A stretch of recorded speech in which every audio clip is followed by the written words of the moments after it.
প্রিয় বন্ধুরা, আসসালামু আলাইকুম ওয়া রাহমাতুল্লাহি ওয়া বারাকাতুহু।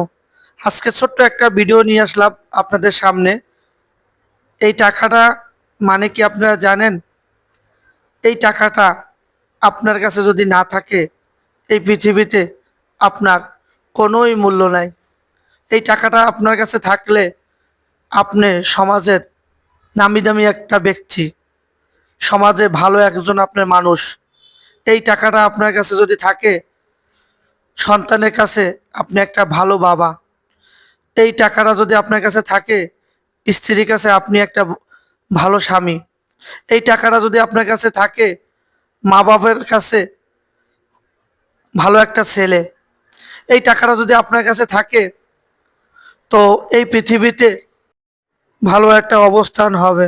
টাকা যদি থাকে, এই পৃথিবীতে মানুষগুলান আপনার পিছনে ছুটবে।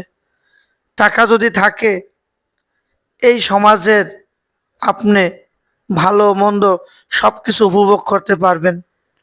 তো বন্ধুরা, টাকাই হলো আমাদের মেরুদণ্ড আমি মনে করি।